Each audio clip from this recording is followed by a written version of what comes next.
The Verilyn Diplomatic Station, designated Nexus 9, drifted at the edge of claimed space, a silver needle, piercing the darkness between stars.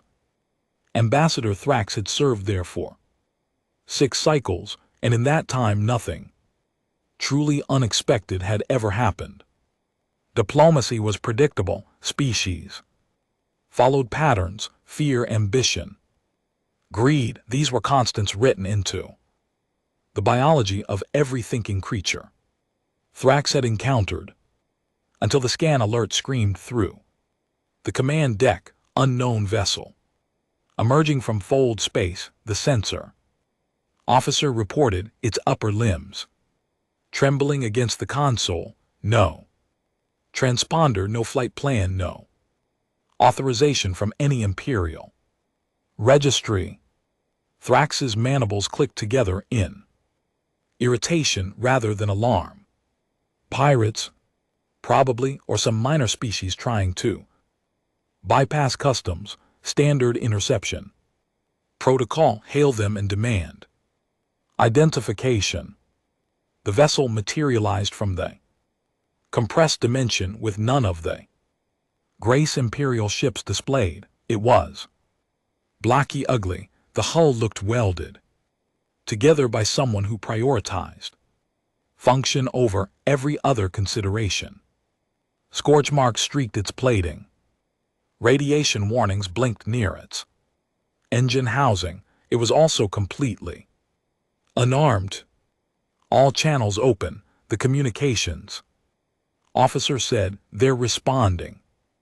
The face that appeared on the main display was flat, almost featureless by Verilyn standards. 2 forward-facing eyes, a small mouth, minimal sensory organs. The creature wore a loose garment made of some fibrous material, and its expression suggested mild inconvenience rather than mortal terror.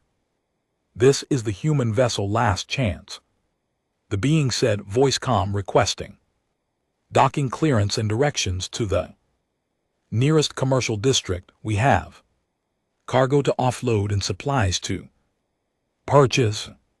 Thrax stared. "You are not authorized to be here. You have entered Imperial space without clearance, without registration, without any of the required protocols.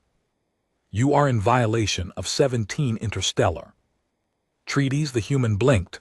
"Oh, sorry about that. Which forms do we need to fill out?" It took Thrax 3 full seconds to process the response. No fear, no aggression, no desperate attempt to negotiate. The creature sounded annoyed, like a merchant who had been asked to provide documentation for a routine transaction. "You do not understand," Thrax said carefully. "We could destroy your vessel. You are unarmed. You have no escort. You are entirely at our mercy." The human glanced at something off-screen, then looked back. "Yeah, we noticed that, but you're a diplomatic station, right? That's what your beacon says. Diplomatic Station Nexus 9, open to peaceful contact with all species." "We're peaceful, so can we dock?" The command deck fell silent. Every Verilyn officer looked to Thrax, waiting for a response that would make sense of this situation, but Thrax had no response. The creature had quoted their own beacon back at them. It had walked into the heart of Imperial space as if entering a marketplace. "Grant provisional docking," Thrax heard itself say, "and alert station security." All of them. The human smiled. "Thanks. We'll be quick." The docking bay had been designed to intimidate. Massive columns of dark metal rose toward a ceiling lost in shadow. Security teams lined the walkways, weapons visible but not raised. Atmospheric scrubbers filled the space with the chemical tang of recycled air and military suppressants. The airlock cycled open. 3 humans stepped out. The first was the one who had spoken, a male with dark hair and a permanent squint as if the station's lighting offended him. He wore boots, covered in something that might have been mud or might have been dried blood. Behind him came a female with gray, streaked hair and hands that never stopped moving, touching her belt, her collar, the air in front of her, as if cataloging everything within reach. The third was younger, barely adult by human standards, carrying a data pad and looking around with open curiosity. None of them wore environmental suits. None of them carried visible weapons. None of them looked afraid. Ambassador Thrax, the first human, said, extending a hand before remembering that Verilyn didn't shake appendages. I'm Ella's. This is Myra and Toko. Thanks for having us. The Empire does not have you, Thrax replied, standing well back from the greeting party. You are being detained until we determine your intentions. Myra, the gay-haired female, finally stopped moving her hands. Detained. We just need to know where the cargo market is. We've got 300 tons of refined metals that some colony probably needs. You traveled across interstellar distances with refined metals as cargo. Trade goods, Ella said. We're merchants. Well, we were merchants. Now we're merchants who live in Imperial space, I guess, if that's allowed. Thrax's mandibles clicked rapidly. Sign of mounting distress. You guess you traveled through fold space, crossed into a foreign empire, and you guess. The young one, Toko, looked up from the data pad. Actually, we filed preliminary paperwork with the border AI 6 weeks ago, but the system said processing would take 3 to 5 months, and we had perishable inventory, so we decided to just show up in person. Figured it would be faster. Security Commander Vorl, who had been waiting in the shadows, stepped forward.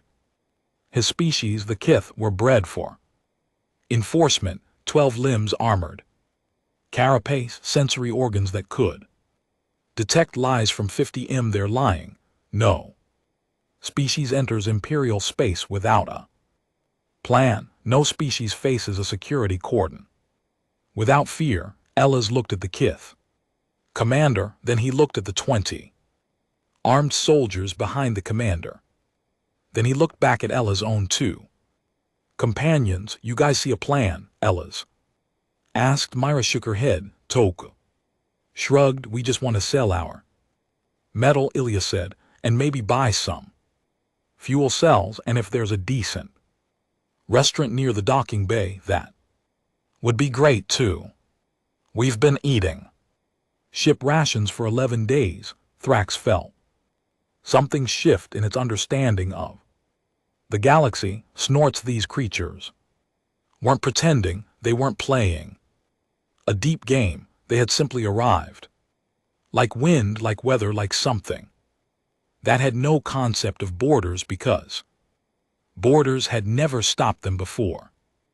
Escort them to holding level 4, Thrax ordered. Full containment protocols. I need to file a report. Ilya sighed. Can we at least get dinner first? Toko hasn't stopped complaining about the ration since we left. I haven't, Toko said. You have, quietly with your face. That's not complaining, that's expressing preference through facial exhaustion. Thrax turned and walked away, not because the conversation was over, but because if it continued, Thrax might start agreeing with them, and that was the most terrifying thought of all.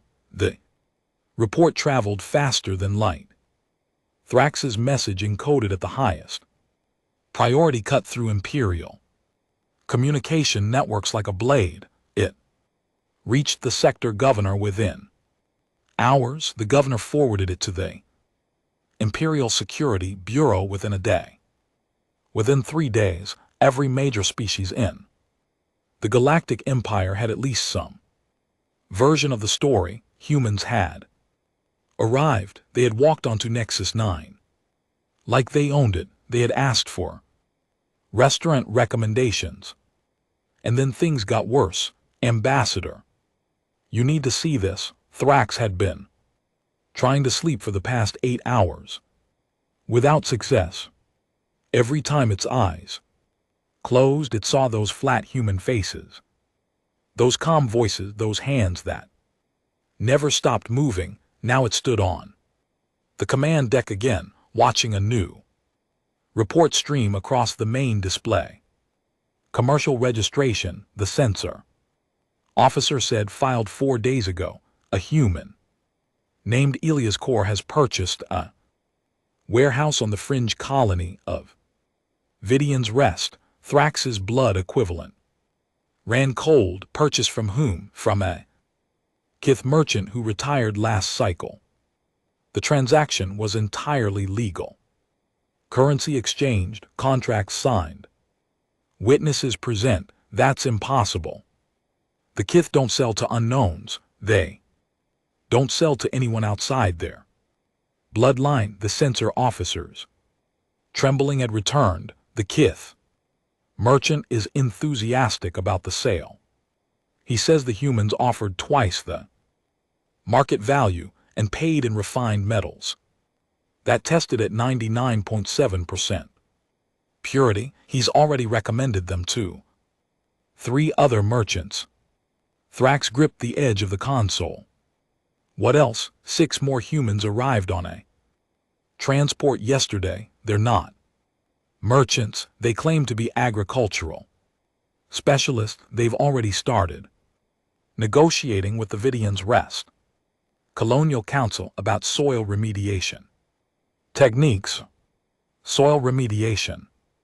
The colony's crops have been failing for 3 cycles. The humans say they can fix it in 1. Thrax turned away from the display. This wasn't invasion. This wasn't espionage. This was something far worse. This was integration.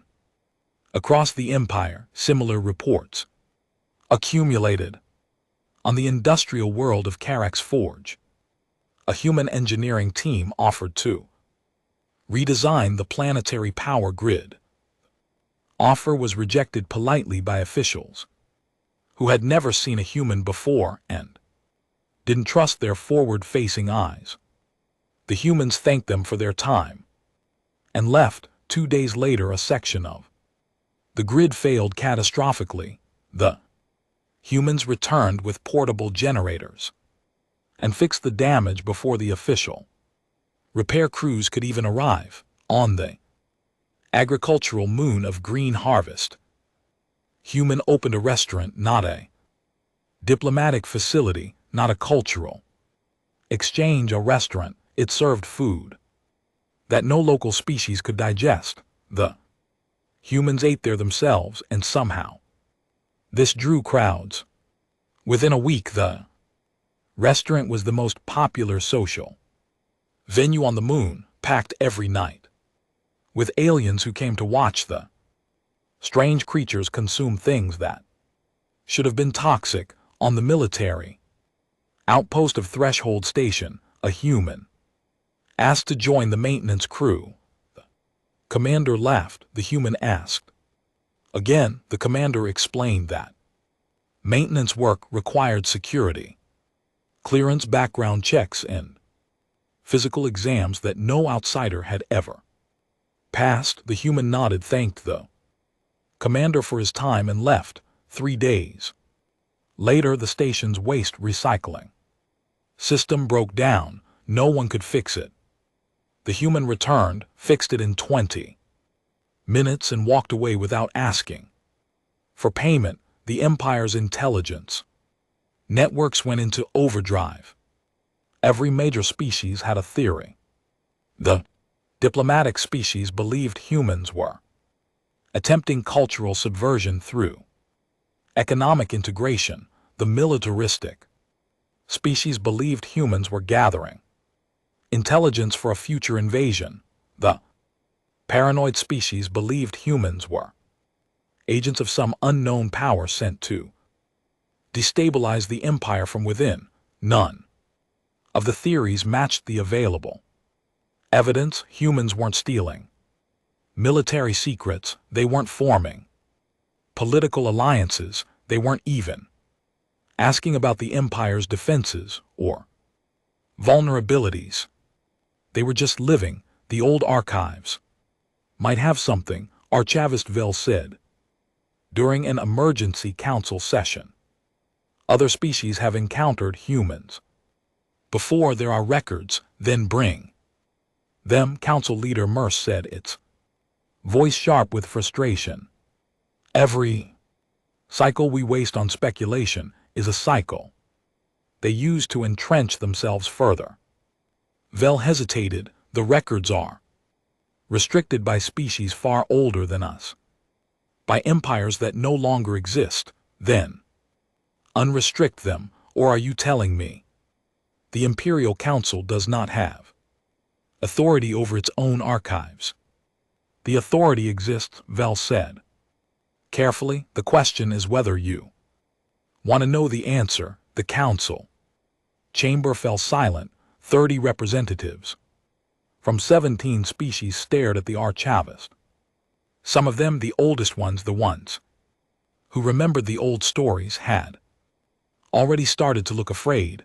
Bring the records, Merce said, bellowed, and left while the council waited. The humans kept moving. A ship registered to a human collective arrived at the border station of Waypoint Prime. The customs officer, a Verilyn named Kess, had been briefed extensively on human unpredictability. She had prepared for anything: demands, threats, bribes, emotional outbursts. The human captain handed her a manifest, a cargo list, a crew roster, and a small gift wrapped in metallic paper. What is this? Kess asked. It's a dessert, the captain said. From our planet. We brought enough for everyone on the station, just to thank you for processing our paperwork so quickly last time. Sess stared at the gift. We have not processed your paperwork. It's still pending review. Oh, the captain said. Well, then it's a gift to encourage faster processing, no pressure. Human smiled. Kess felt something that might have been warmth, or might have been the first symptom of a biological weapon. She accepted the gift. She processed the paperwork within the hour.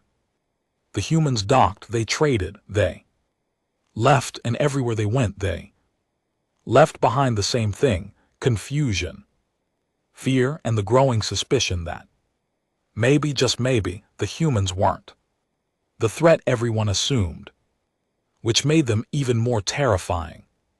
Because if they weren't conquerors, and they weren't spies, and they weren't agents of some unknown power, then they were something else entirely, something that the old empires had seen before, something that had made them turn around and never come back, something that HFY was about to find in the restricted archives, and something that council leader Merce was beginning to realize it didn't want to know. The syndicate had been watching humans for 43 days.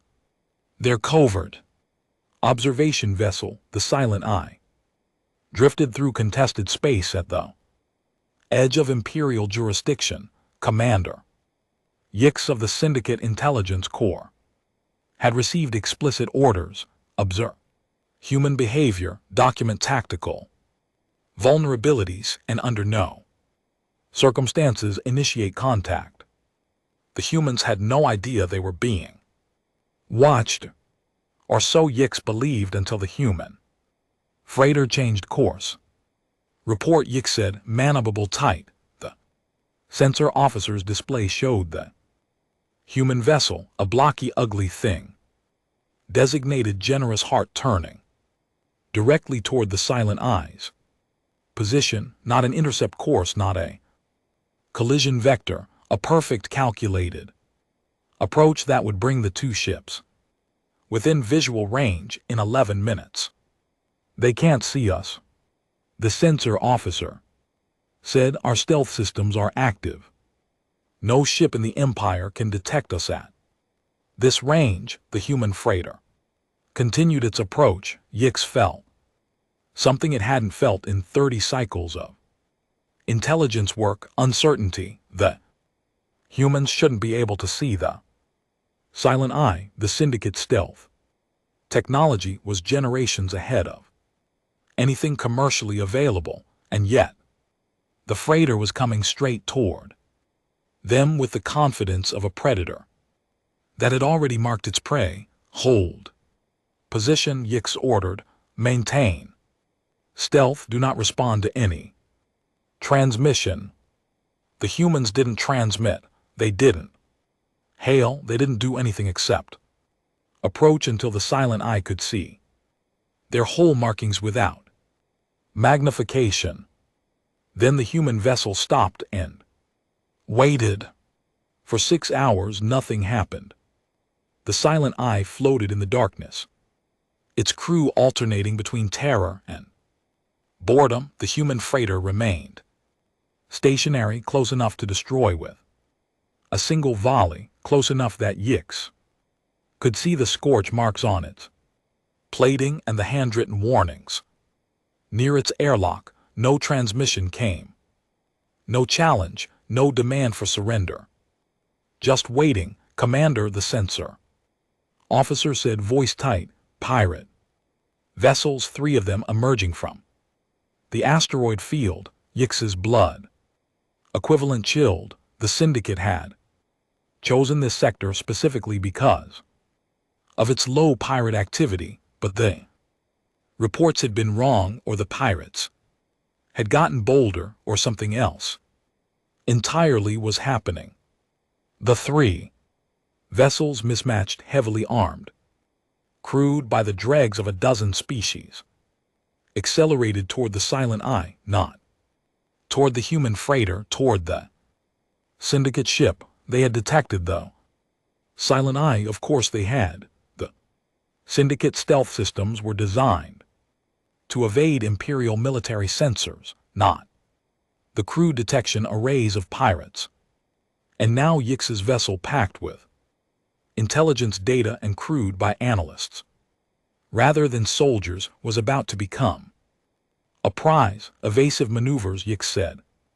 Prepare to. The human fighter moved not away from the pirates, not toward them in a combat stance. The generous heart simply drifted into the space between the silent eye and the approaching vessels, positioning itself like a wall. Then the transmission came. Unidentified vessels, this is the human freighter. Generous heart, you are entering a monitored shipping lane. Please identify yourselves and state your business. Yik stared at the display. The humans were hailing pirates. They were hailing pirates as if this were a routine traffic stop. The pirate vessels didn't respond. They kept accelerating, weapons charging. The human transmission continued. We've detected weapons activation. This is your final warning. Stand down or face legal consequences. Legal consequences? Yix almost laughed. These creatures were about to be boarded, killed, and stripped for parts. And they were threatening the pirates with legal consequences. Then the second human transmission came on a different frequency, directed at the silent eye. Syndicate vessel, this is Captain Mora of the Generous Heart. We've been tracking you for 3 days. Your stealth systems are impressive, but your thermal baffles need maintenance. We're about to deal with these pirates. Stay behind us and don't do anything stupid. Yix's world stopped. The humans had known for 3 days the Syndicate's most advanced covert vessel had been shadowing a human freighter, and the humans had known the entire time They had let the syndicate follow them. They had let the syndicate observe them. They had been waiting for something, and now Yix understood what they had been waiting for. The pirates. The engagement lasted 14 seconds. The human freighter didn't fire weapons. It didn't launch fighters. It simply accelerated toward the lead pirate vessel at a velocity that should have torn its hull apart. At the last possible moment, it transmitted docking clamps, not weapons, not missiles, but magnetic docking clamps, and attached itself to the pirate ship's hull. Then it spun. The pirate vessel, suddenly burdened with an extra 1,000 tons of mass, couldn't compensate. It tumbled through space, its weapons firing uselessly into the void. The second pirate ship tried to evade and collided with the third. Both vessels lost power. The generous heart released its clamps and drifted backward, undamaged, unbothered. Pirate vessels, Captain Mora transmitted on open channels. You are now guilty of illegal weapons discharge, unprovoked aggression, and violating shipping lane regulations. Please remain stationary while we notify Imperial authorities. The lead pirate vessel, still tumbling, tried to respond. Its transmission was garbled, panicked, incoherent. The human sighed audibly over an open channel. Weak, Captain Mora said. Then she cut the transmission. Yix watched the display as the human freighter began towing the disabled pirate ships toward the nearest Imperial station. The silent eye remained hidden. But that didn't matter anymore. The humans knew where they were. The humans had always known. Commander, the sensor officer whispered, the human is hailing us again. Put it through. Captain Mora's face appeared on the display, flat features, forward-facing eyes, small mouth. She looked tired. She looked annoyed. She looked like someone who had just finished a long day of work and wanted nothing more than a hot meal in a bed. You should go home, she said. Tell your superiors that we're not a threat. Tell them we're just trying to make a living, and tell them that if they want to watch us, they should do it from farther away. Thermal baffles thing wasn't a joke. You're leaking heat like a sieve. Transmission ended. Yix sat in silence for a long time. Then it gave the order to return to Syndicate space. The report it filed was the most terrifying document of its career, not because the humans had demonstrated advanced technology or military capability, but because they had demonstrated something far more dangerous. They had been polite about it. The Galactic Council chamber had been designed to hold 200 representatives. Today every seat was filled. Species who hadn't spoken to each other in decades exchanged nervous whispers. Species who had been at war for generations sat in the same room without incident, united by a single emotion: fear of the humans. Council leader Merce called the session to order with a gavel strike that echoed through the vast space. The council recognizes Ambassador Thrax of the Verulin Diplomatic Corps. Thrax moved to the central podium, its limbs trembling despite its best efforts. The past 3 months had aged at a decade. Every day brought new reports of human activity. Every report defied explanation, and now Thrax had to explain it to the most powerful beings in the galaxy. The humans, Thrax began, are not invading. A murmur ran through the chamber. They are not spying. They are not preparing for war. They are not agents of a foreign power. They are not conducting cultural subversion or economic warfare or any of the other things our intelligence agencies have proposed. Thrax paused. The silence in the chamber was absolute. They are expanding like a gas, like a liquid seeking its level. They are moving into empty space and filing paperwork and opening businesses and fixing things that break. They are not doing any of this to achieve a strategic objective. They are doing it because they want to live here.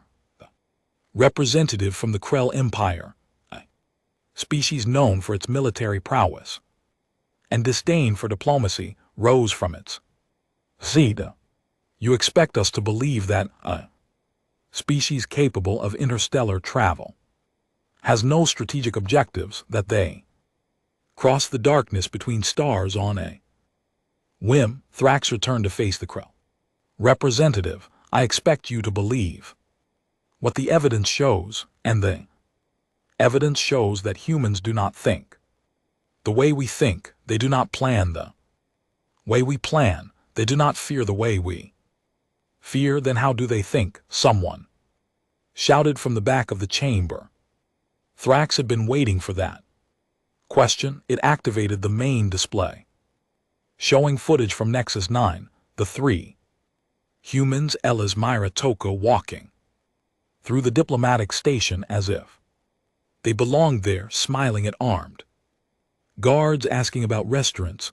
Watch their eyes, Thrax said. The chamber watched the humans scan their surroundings constantly, but not with the furtive glances of spies or the measuring looks of soldiers. They looked like tourists, like explorers, like people who had never been told that something was impossible, so they simply assumed it was possible. These three individuals, Thrax continued, were detained for 11 days. During that time, they were questioned by 5 different intelligence agencies. They were subjected to chemical analysis, psychological evaluation, and deep scan interrogation. They were offered bribes, threatened with execution, and promised rewards for cooperation. And Merce asked, and nothing. They answered every question honestly. They refused every bribe. They did not react to the threats. When we released them, they thanked us for our hospitality and asked if we had decided about the restaurant recommendations.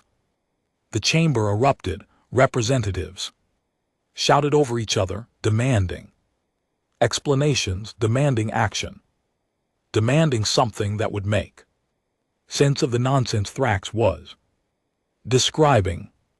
Council leader Merce slammed the gavel until the noise subsided. Ambassador Thrax, you have described the behavior of the humans. Now tell us why we should be afraid of them. Thrax looked down at its notes. The notes didn't help. Nothing in its training had prepared it for this. We should be afraid, Thrax said slowly, because they are not afraid of us. The silence returned. We are the Galactic Empire. We have conquered thousands of worlds. We have fought wars that lasted centuries. We have annihilated species that refused to join us, and these humans walked onto my station, surrounded by armed guards, and asked where they could buy fuel cells. Thrax looked up, meeting the eyes of every representative in turn. That is not courage. That is not stupidity. That is something I do not have a word for. Something that does not exist in Verilyn psychology. Something that should not exist in any psychology.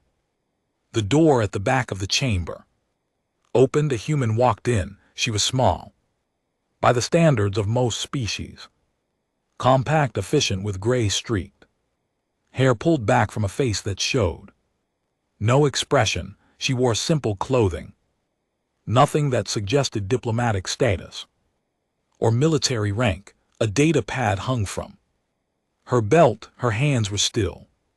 I'm Ya. she said, former freight coordinator. From a city called New Mumbai on a planet called Earth. I'm here because Ambassador Thrax asked me to be. Thrax's mandibles opened and closed. It had not asked any human to be here. It had not told anyone outside this chamber about the emergency session, and yet the human was here standing at the back of the most secure room in the Empire, as if she had every right to be there. How did you get in? M demanded. Ya walked down the central aisle, her footsteps echoing in the stunned silence. The guards at the entrance recognized me. I've been doing consulting work for the Verilyn Agricultural Ministry, soil remediation protocols. They let me through when I said I had a meeting with Ambassador Thrax. Thrax felt his heart stop. The Agricultural Ministry, the humans had been consulting for the Agricultural Ministry while Thrax was filing reports, and the intelligence agencies were conducting analyses, and the council was holding emergency sessions. The humans had simply walked into a government office and started working. The council will hear from this human, Merce said, its voice containing something Thrax had never heard before. Fear. The council leader was afraid. Ya reached the central podium and turned to face the assembled representatives. She didn't seem nervous. She didn't seem triumphant. She looked like someone who had shown up for a meeting and was waiting for it to start. I'm told you have questions, she said. The Krell representative rose again, its armored body bristling with aggression. What is humanity's plan? What do you want from the Empire? Answer quickly and truthfully, or I will. You'll what? Ya interrupted. Her voice was calm. Her eyes were not. You'll threaten me.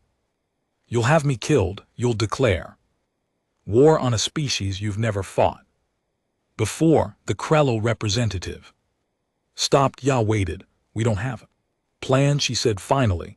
We never have plan. We have goals. We have problems.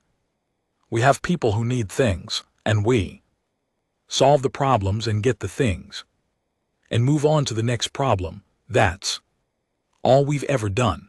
The representative from the syndicate, who had been silent until now, leaned forward. And what happens when your goals conflict with ours, when your problems require things we are not willing to give? Ya smiled. It was not a warm smile. It was not a cold smile. It was the smile of someone who had answered this question before in 100 different ways for 100 different species. Then we'll have a conversation, she said, and we'll figure something out, because that's what we do. We figure things out. We always have. The council chamber sat in silence. Ya waited. No one asked another question. Archivist Vel had been searching the restricted archives for 6 days. The archive was not a place. It was a network, a web of data nodes scattered across the Empire, connected through encryption that had been obsolete for millennia. Each node contained fragments of history, pieces of knowledge that the old empires had deemed too dangerous to preserve in accessible form.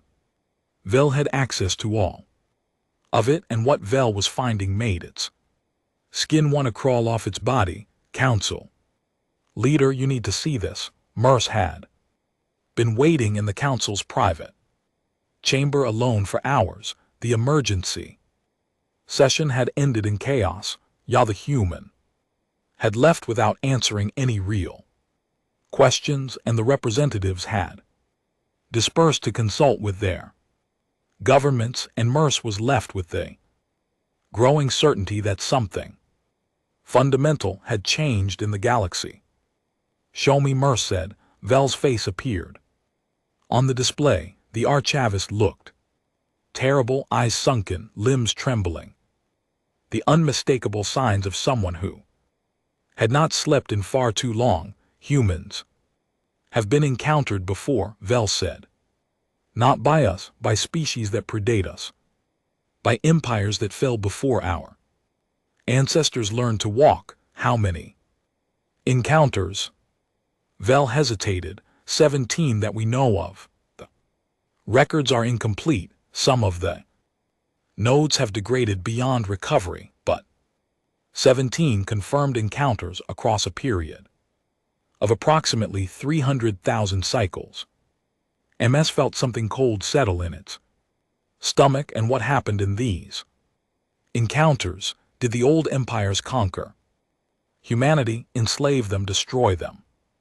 No, the word hung in the air like a death sentence. The old empires encountered humanity, and then they left. Every single one of them, they left, and they never came back, and they wrote warnings in their archives that we are only now beginning to decode. What kind of warnings? Vel's image flickered as the archivist accessed another data node. I'm going to show you something. The translation is approximate. The original language doesn't have equivalents for some of these concepts. A text appeared on Merck's display. Ancient symbols overlaid with Vel's translation in standard imperial script. The soft ones are not soft, they break before they bend, and what is broken cannot be unbent. We came to take their world. We left because the world was already taken by them from something worse, and that something worse is still out there watching, waiting, and the soft ones are the only thing standing between it and everything else. Mrs. Read the text 3 times. What does it mean? What's something worse? I don't know, Vel said. The records don't specify, but there's more. Another text appeared. We asked them why they weren't afraid. They said fear was a luxury they couldn't afford. We asked them what they meant. They showed us their history. We watched their wars, their famines, their plagues, their extinctions. We watch them nearly destroy themselves a dozen times, and then we watch them rebuild.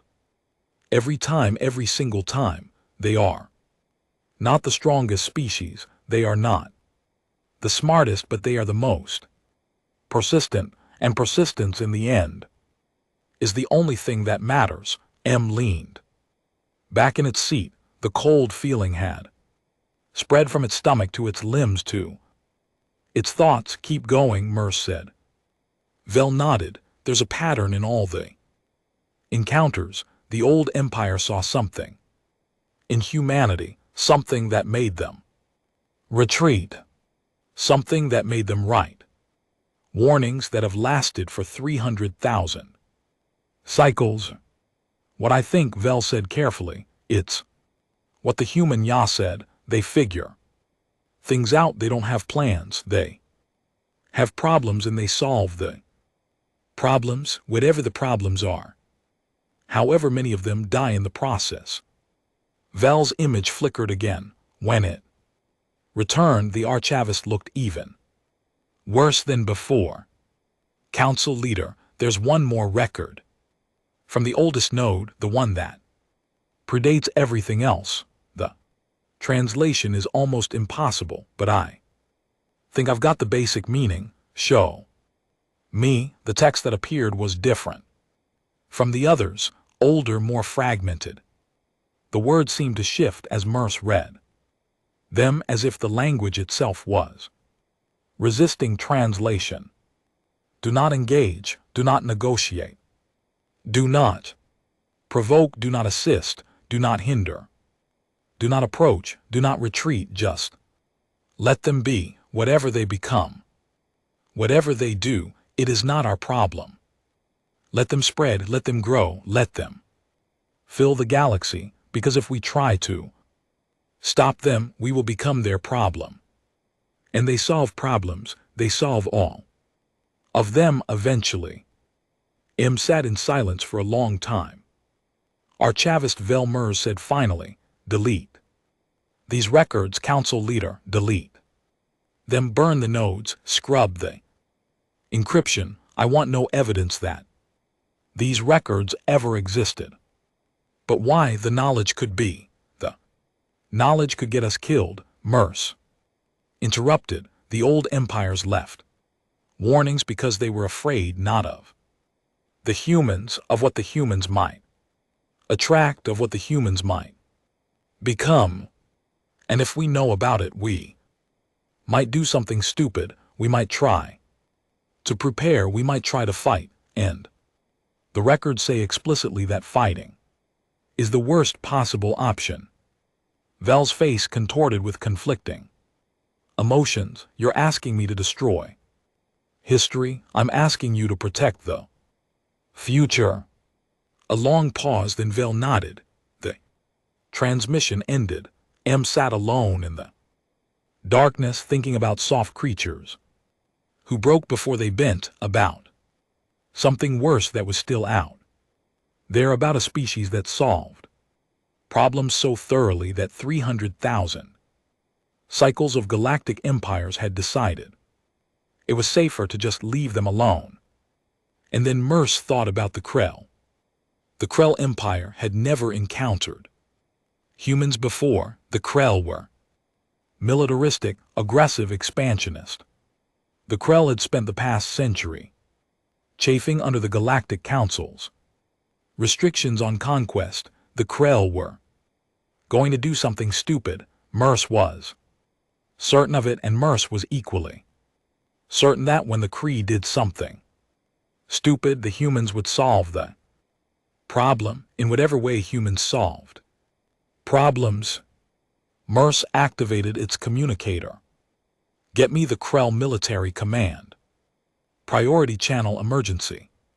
Classification. It was too late to stop what was coming. But maybe, just maybe, it wasn't too late to warn them. The Krell blockade assembled at the edge of the human colony world designated New Hokkaido. 30 warships, the finest vessels in the Krell fleet, heavy cruisers, destroyers, a battleship flagship, weapons capable of cracking planetary crusts, soldiers bred for war, trained for war, hungry for war. The humans had been on New Hokkaido for 8 months, 800 of them, according to intelligence reports. Farmers mostly, some engineers, a few merchants, no military presence, no defensive installations, no weapons beyond what was necessary for hunting. The Krell commander, General Thorne, had expected resistance, not military resistance. The humans couldn't possibly match the Krell's firepower, but some kind of resistance, fear, panic, desperation. Instead, the humans sent one ship, unarmed, unescorted, moving toward the Krell fleet at a leisurely pace that suggested a sudden drive rather than a confrontation with overwhelming force. Open a channel. General Thorne ordered. The human vessel's identification tag appeared on the display. Good Faith, the name made Thor's mandibles twitch. Either the humans had a sense of humor, or they genuinely believed that sending an unarmed ship into a blockade was an act of good faith. The channel opened. Human female appeared on the display. Middle-aged by human standards, gray. Streaked hair pulled back, calm expression, hands visible and empty. General Thorne, she said, I'm Soledad. I'm here to negotiate. Negotiate what? Thorne demanded. You have no military, you have no defenses. You have no allies coming to save you. Your colony will surrender within the hour, or we will destroy it. Soledad nodded slowly, as if Thorne had made a reasonable point that required consideration. I understand your position, but before we go any further, I need to explain a few things about how humans work. Thor's blood equivalent ran hot with rage. This creature was lecturing him while surrounded by 30 warships while facing certain defeat. She was standing there calm as still water and lecturing the most powerful military commander in the Krell Empire. Explain quickly, Thorn said before I lose patience. Soledad smiled. General, you've already lost, you just don't know it yet. The next 18 minutes changed General Thor's understanding of warfare forever. Soledad didn't threat, she didn't beg. She didn't make demands, she simply explained.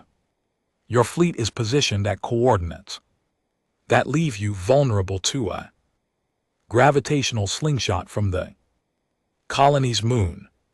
She said if we wanted to destroy you, we'd launch a single mining vessel on a collision course and let the moon's gravity do the rest. You'd have approximately 4 minutes to respond. Your point defense systems aren't calibrated for civilian vessels, so you'd miss at least 70% of the shrapnel. Then tactical officers exchanged glances. One of them was already running the calculations. Your supply line runs through an asteroid field that we've been mining for the past 6 months. Soledad continued. We haven't extracted the minerals we've been tunneling. The field is riddled with explosive charges, enough to turn the entire region into debris field that would take your supply ships 3 weeks to navigate. That's a bluff, Thorn said. You don't have that kind of explosives. We don't, Solid agreed, but we have mining charges, and we have a lot of them. And we've had 8 months to plant them. You would destroy your own supply routes. We don't need supply routes. We're farmers. We grow what we need. Your soldiers, you need ammunition, fuel, spare parts. Your supply ships come through that asteroid field every single day. Thorn's confidence was cracking. He could feel it like ice under pressure. Even if what you say is true, you can't stop us from bombarding your colony from orbit. One volley and your people are gone. Soledad's smile didn't change. General, I'm going to show you something. The display shifted, a view of the colony. From orbit, buildings, fields, roads. And beneath the roads, buried deep in the planetary crust, a network of tunnels. You're sitting above a planet that we've been excavating for 8 months. Soledad said, we didn't build those tunnels for mining, we built them because we knew someone would eventually try what you're trying. The Krell aren't the first species to blockade a human colony. You won't be the last. How deep enough? When your bombardment starts, my people will go underground. They'll stay there for as long as it takes, and while they're down there, they'll be building, stockpiling, planning. The Krell Empire has never fought a war against an enemy that refuses to die. We have many times. Thorn's tactical officers had stopped running calculations. They were just watching, waiting. Here's my offer. Soledad said, leave now. Go back to your space. Tell your leaders that new Hado is not worth the cost, because the cost isn't what you think. The cost isn't ships and soldiers and ammunition. The cost is time, our time, and we have more of it than you do. And if I refuse? Soledad's smile faded. For the first time, Thorn saw something in her eyes that made his blood equivalent freeze. Then we'll go underground, and we'll wait, and every day we'll get a little stronger, and every day you'll get a little weaker, and eventually, maybe 5 years from now, maybe 50, we'll come back up and we'll find you, and we'll have a conversation about what you did To our farms the silence stretched. General, one of Thorne's tactical officers whispered, the asteroid field. The charges are real. Our scans are picking up the signatures. Thorne closed his eyes. You're bluffing. About the rest, Thorne said.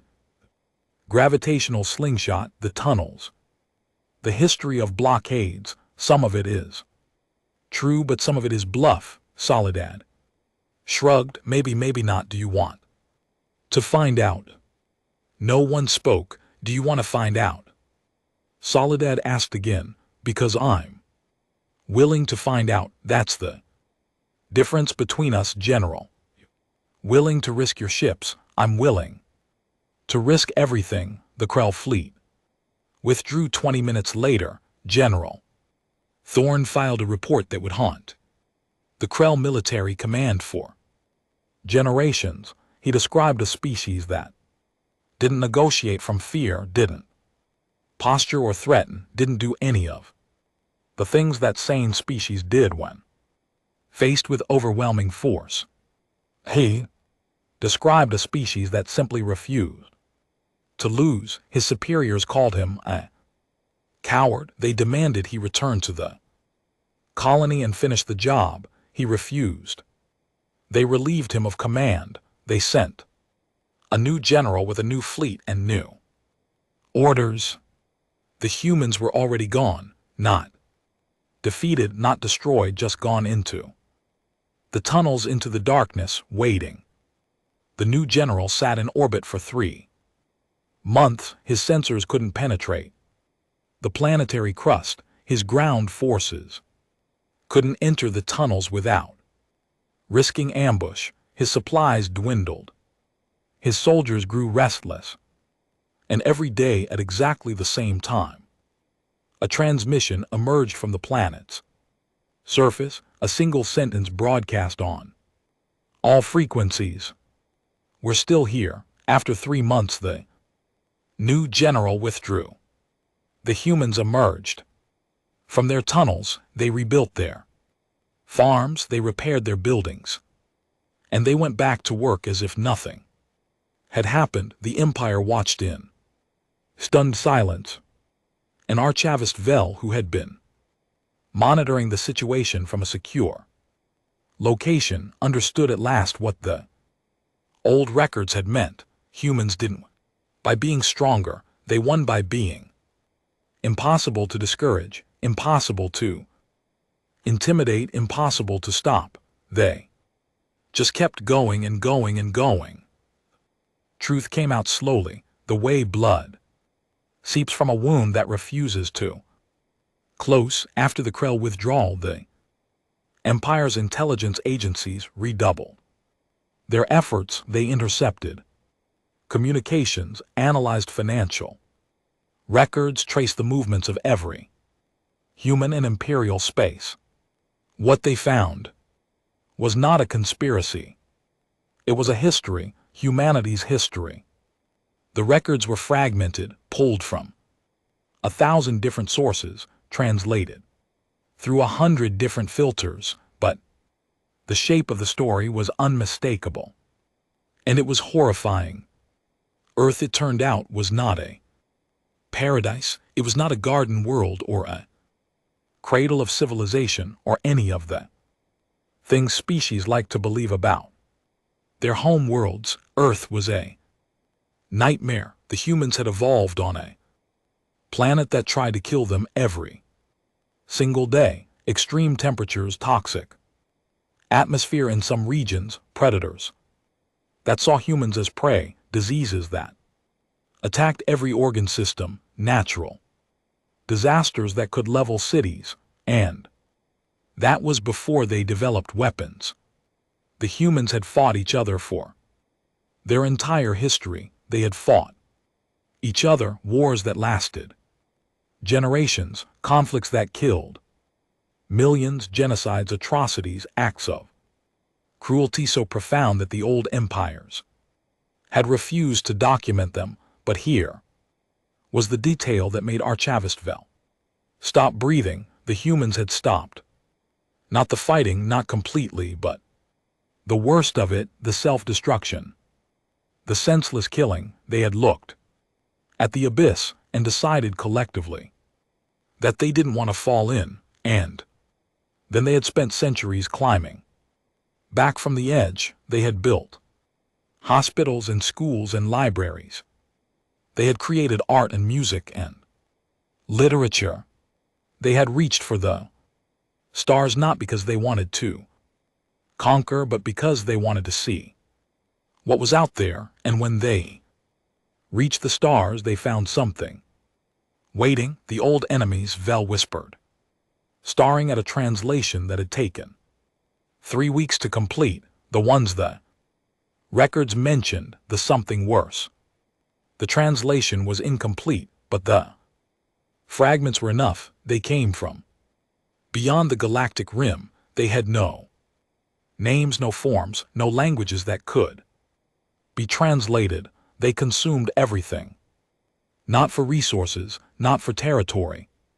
For the pleasure of consumption. They were older than thought, older than meaning, and they found Earth. Vel kept reading. The humans fought. They always fight, but this was different. This was not war, this was survival. The humans lost entire continents, lost billions of lives, lost everything except the will to continue, and in the end they won. Not because they were stronger, because they were more stubborn, more desperate, more willing to die than to surrender. The records didn't say how humanity had won. The translations degraded into poetry, metaphor, religious language that Vel couldn't parse, but the outcome was clear. The old enemies had been defeated or driven back or contained, and humanity had emerged from the conflict, changed, hardened, prepared for anything, including the Galactic Empire. Council leader Merce convened a secret session. Only the most trusted representatives attended. No records were kept, no transcripts were preserved. The humans know something we don't. Said about the galaxy, about what's out there, about what's coming. Syndicate representative, a creature of shadows and whispers, leaned forward. You're suggesting the humans have information about a threat that we haven't detected. I'm suggesting the old empires knew something. They left warnings. They avoided humanity not because they feared the humans, but because they feared what the humans attracted, what the humans had already fought. The old enemies, the Kith representative said, the ones from the records. Yes, a long silence. Then the Verlin representative spoke. What do we do? MS had been asking itself that question for days. The answer was terrible. The answer was unavoidable. We talked to them. We asked them what they know. We asked them what's coming. And if they refused to tell us, Merce thought about the human Ya standing in the council chamber, smiling that calm smile she had known, she had always known. That was why she wasn't afraid. That was why none of them were afraid. They had already faced the worst possible nightmare. The Galactic Empire, with all its warships and all its soldiers and all its ancient power, was just another problem to solve. They won't refuse. Said they want us to. No, that's why they're here. That's why they've been integrating into our society, fixing our problems, showing us what they can do. They're not conquering us, they're preparing us. Preparing us for what? Merce looked at the assembled representatives. These were the leaders of the most powerful species in the galaxy, and they looked terrified for whatever is coming next. Said for the something worse. The meeting with Ya took place in an unremarkable conference room on an unremarkable station. No ceremony, no security, just Merce, Vel, and the human who had walked into the Council chamber like she owned it. You found the records. Ya said it wasn't a question. Vel nodded, unable to speak. Ya sat down across from them. For the first time, Merce noticed how tired she looked, not the exhaustion of a long day, the exhaustion of someone who had seen too much, done too much, carried too much for too long. What were they? Merce asked. The old enemies, the ones your species fought. Ya was quiet for a moment. When she spoke, her voice was soft. We called them the harvesters, not because they harvested anything. We understood because they harvested everything, every world they found, every species, every resource. They didn't leave anything behind. How did you stop them? We didn't. Not really. We just made it not worth their time. We fought so hard for so long that they decided we were more trouble than we were worth. They moved on, found easier prey, but they're still out there. Yes, M felt the word like a physical blow, and they'll come back. Ya looked at Merce. Her eyes were ancient.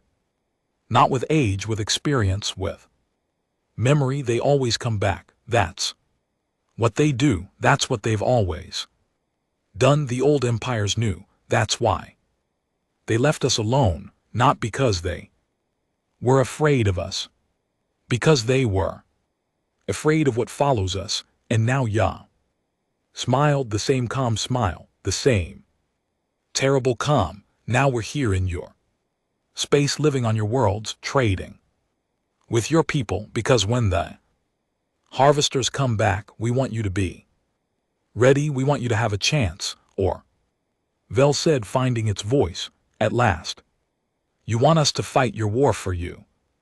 Ya shook her head. We don't want you to fight our war. We want you to fight your own, because the harvesters don't care about borders. They don't care about empires. They care about consumption. When they come, they'll come for everyone. The silence stretched. So that's why you're here, Merce said. Not to conquer, not to trade, to warn us, to prepare you. Ya corrected. There's a difference. Warning is easy. Preparation is hard. Preparation requires trust, requires cooperation, requires species that have spent millennia hating each other to work together, and you think we can do that? Ya stood up. I think you have no choice. Neither do we. The harvesters are out there. They're always out there, and when they come back, we can either stand together or die alone. She walked to the door, then stopped. The old empires ran. That's why they're gone. They ran from us, from the harvesters, from the future. They ran until there was nowhere left to run. We're not running anymore. We're done running. She left. MC and Vel sat in silence, staring at the door, listening to the sound of footsteps fading into the distance.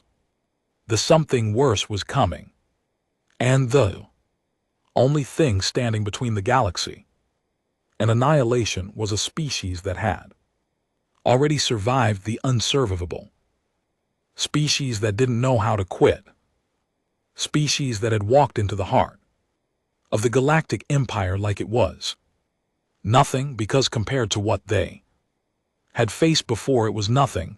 And that was the most terrifying truth of all. 5 years later, the human colony on New Hado had become a city. What had once been 800 farmers and engineers was now 12,000 residents spread across a sprawling complex of buildings that seemed to grow organically from the landscape. The tunnels remained hidden beneath the streets, maintained and expanded as a reminder of what had come before. General Thorne, retired from Krell military service, had moved to New Hawk 18 months ago.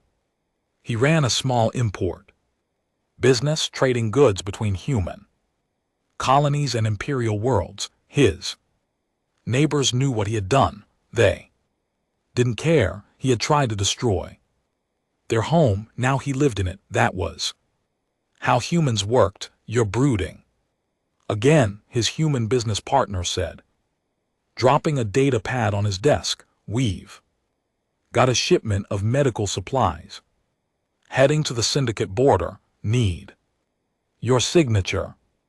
Thorne signed without looking. I was thinking about the old days. Which old days? The ones where you tried to bomb us, or the ones where we hid in tunnels for 3 months? Both. His partner, a woman named Oren, who had been one of the first colonists, sat down across from him. The past is the past, Thorne. We're here now. That's what matters.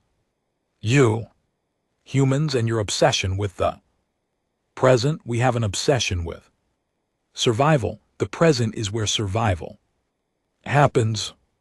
Thorne had learned not to argue with human philosophy. It always led to headaches. Instead, he pulled up the news feed and immediately wished he hadn't. Have you seen this? He asked, turning the display toward Oren.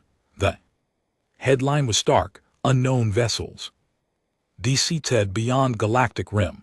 Imperial fleet on alert. Oren read the headline. Her expression didn't change. We knew this was coming. You knew. The Empire didn't know. The Council didn't know. The military didn't know. Humans knew. We've always known. The harvesters don't stay away forever. Thorne felt the old fear return, the fear he had felt when Soledad explained how easily she could destroy his fleet. The fear he had felt when the humans vanished into their tunnels. The fear he had felt when he realized he was dealing with something he didn't understand. What do we do? He asked. Oren stood up. We do what we always do. We prepare, we fight, we survive. She walked to the door, then stopped. The Imperial fleet is gathering at the border. 30 cruisers, 12 destroyers, the best ships in the galaxy. They're going to meet the harvesters head on, and they're going to lose. They don't know what's coming. They've never faced anything like this. Thorne's heart stopped. Then why aren't you warning them? Why aren't you helping? Oren turned back. Her eyes were calm, too calm, the calm of someone who had seen the worst and was still standing. We are helping. We've been helping for 5 years. Every human in the Empire has been building, training, stockpiling, not for a war against the Empire, for a war alongside the Empire. When the harvesters arrive, they won't find a divided galaxy fighting over trade routes and border disputes. They'll find something they've never found before. What's that? Oren smiled. Unity. Battle for the galactic rim lasted 11 days. The Imperial fleet fought bravely. They had to. There was no other option. The harvesters came in waves, endless waves, ships that looked like wounds in space, weapons that devoured rather than destroyed. The cruisers fell first, then the destroyers, then the support vessels. Within 3 days, the Imperial fleet had lost half its strength. Within 5 days, they were in full retreat, and then the humans arrived. Not warships, not military vessels, cargo ships, freighters, mining vessels, colony transports. Every human ship in the galaxy, it seemed, had converged on the battlefront. They had no weapons, no armor, no military training, but they had something else. They had the tunnels, not literal tunnels, something else, something the humans had been building for 5 years, hidden in the infrastructure of every colony, every station, every ship, a network, a communication system, a way of thinking that no other species had ever developed. The human ships didn't attack. The harvesters, they couldn't. Instead, they positioned themselves between the Imperial fleet and the enemy. They formed a wall of flesh and steel, and stubborn refusal to die. And then they started talking, not to the harvesters, to each other, to the Imperial survivors, to every species, every world, every being who could hear their transmission. "We've done this before," a human voice said, echoing across the battlefront. "We've faced worse, we've lost more.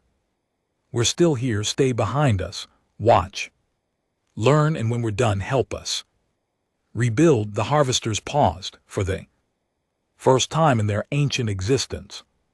They paused because they recognized the voices. They remembered the humans. They remembered a war that had cost them more than any other conflict in their history. They remembered a species that refused to die, refused to surrender, refused to stop fighting even when fighting seemed impossible.